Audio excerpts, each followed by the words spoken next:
This is Pastor Dana, and I had a dream on Monday night, August 10th, and I haven't said a lot about it because I know when I share this, it's going to make some people mad. And my life's not been the same since I posted that first dream. I never asked for this. I never asked for God to show me anything. I was doing a series on dreams and visions. I thought maybe I'll get some dreams. Maybe some others will get some dreams. But it's been different. It's been a lot different.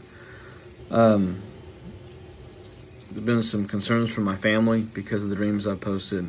People showing up at my door who then get arrested in my community for being violent. A lot of emails, a lot of phone calls, a lot of messages. I'm not doing this for notoriety. I'm not getting paid to do this. I had a dream. I just simply had a dream. And I'm sharing them because there are things that God, I believe, is showing me that the country needs to see. So I'm just going to share this, and you can do with it what you want. I'm not asking God to give me any more. I've not prayed God to give me another dream since I had the first one. They keep coming. And so I dreamt I was in the month of October. I saw the month of October as a calendar, and it was waving like it was being blown by a strong wind, not a fitful wind, not violent, just kind of a fitful wind, And I saw a finger appear, and it pointed to the second week of October, and it dragged the finger through the third week of the month. So it covered second and third week of October. And then it pointed October 31st, and it held the position. It just kind of tapped it and held it.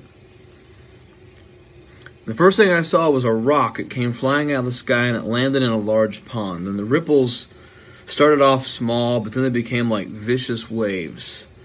Like when a wind begins to blow stronger and the ripples start to go further out. I saw federally elected officials, faces I recognize. I saw specific state governors. I saw agency leaders.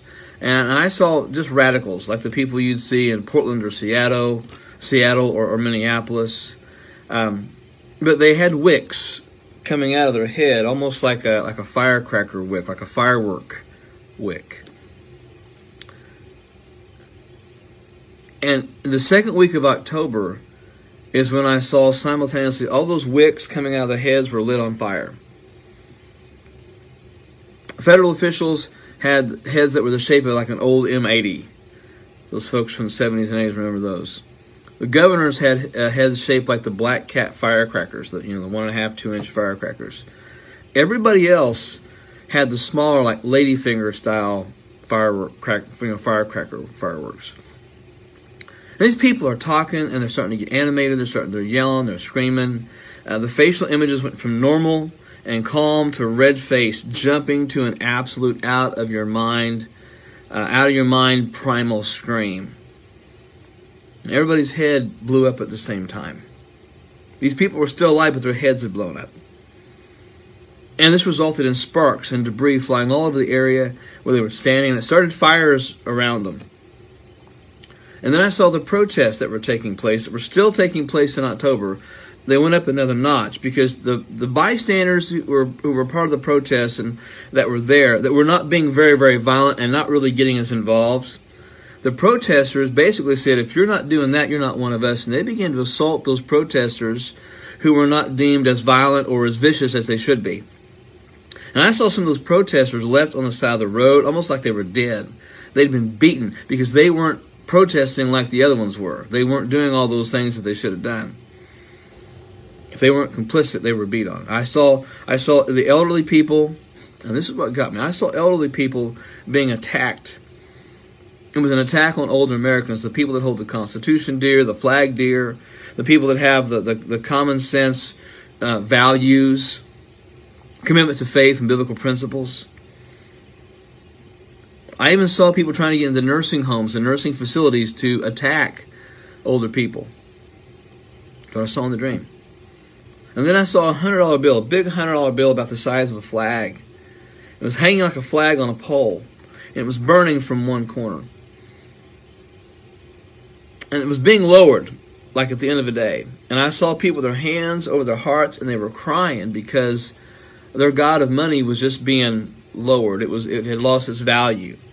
And it burned until there was about a third of it left.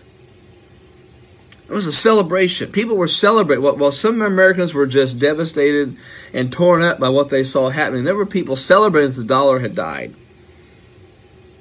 It was dying, the value of the American dollar. There was someone even playing taps in the background. And then I saw churches, small groups of people kneeling and praying. They were wrestling in prayer with the spirit of the age. But these people were protected by bubbles of safety. There were angels guarding them around, or guarding around them.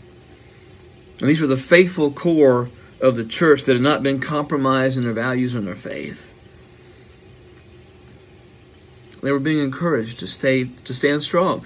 They were being encouraged to keep preaching, praying, believing. And there were relentless attacks against them. Just like the ones I saw in the September drain. There was just relentless attacks against them.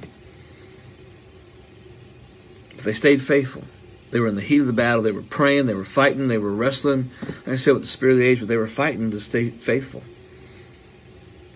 And they were very few in numbers, but that didn't bother them. And I saw behind each of these people praying, I saw a small gate.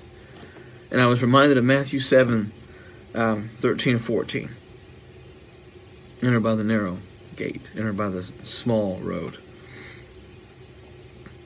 They never stood up, even though they'd walked through that gate. They were right there beside it. Then I saw puffed up pastors and I saw puffed up prophets. Very expensive suits. And they were preaching against the idea of persecution coming. They promised prosperity. They promised health and wealth and only good things. And they spoke like their words, as they spoke, their words were like they were slurred, like they were drunk.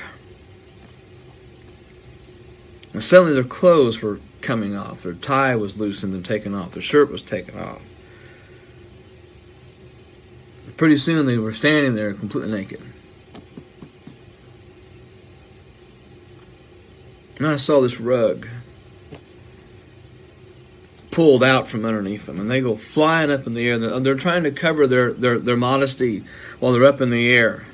But as they were floating in the air, I saw money flying out. I saw money flying out from them. All the money that they'd gotten from all the prophecies and ministries and things they'd done selfishly. I saw that money just kind of flying. But when they landed on the ground, this is another thing that just really got me. When they landed on the ground, all of them that landed on the ground that were all puffed up bit through their tongues as they landed. And pieces of those tongues went flying. And they were trying to reach out to grab them, but they were beyond their reach. I was reminded of the story of the emperor's new clothes. They were exposed. And then the scene went back to those that were praying, and the warfare was still tense, but the present strength was obvious in those that were praying. And then it switched to one last scene. I saw clowns in suits, like circus clowns. And they were pouring buckets of oil and grease on the ground in front of election venues. And the sign said, elections so many days away, weeks away. But these clowns were dancing and acting like clowns. They were juggling. And there were people trying to get to vote, but they were slipping. They were sliding past the doors, and they couldn't get in to vote. And the clowns were actually trying to distract these people from doing what they were supposed to do. And they were doing it in a professional way. They were juggling, but they were doing skits. But the skits were sinister, and they were abusive. And they watched anybody approaching the ballot, not the ballot box, but approaching the venue, the building where they were going to vote. They looked at them with suspicion and angst.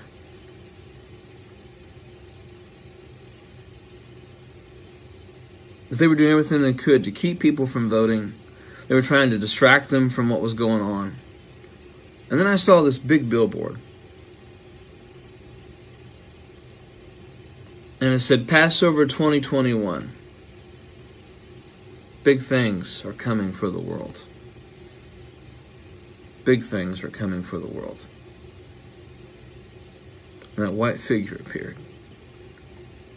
And he said, do not stop bracing, for the storm will not pass until I stop the storm. So brace, brace, brace yourselves. And don't look back.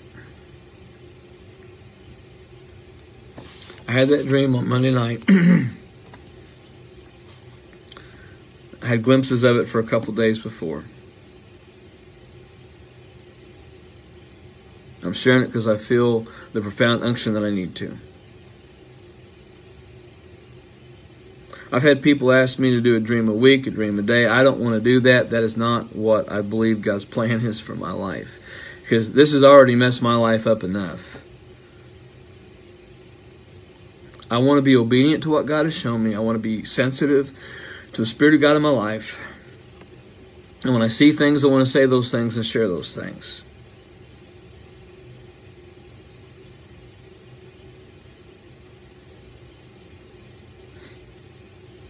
So I'm sharing them.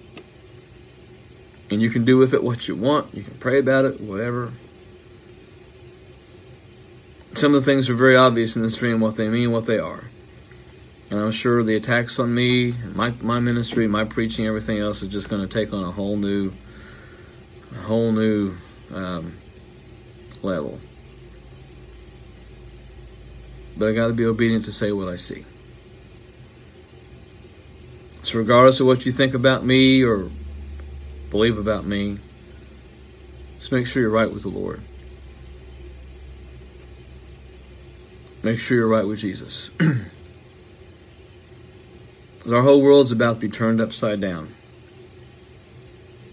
And you'll be able to watch and see, you know. I got prophets knocking on my, so-called prophets knocking on my door at 7 a.m. on Saturday morning. So obviously people know where I live.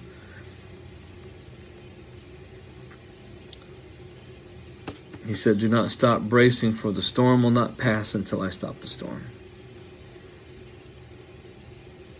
So believers, stand strong. Repent of your sins. Confess those things. Become accountable. Get rooted and grounded back in the Word where you need to be. Be praying like never before.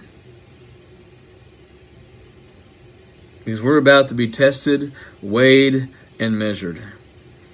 And it's going to be very, very obvious in the next several months who's really living for the Lord and who really isn't. Who's been faking it the whole time. So get real, okay? Get real.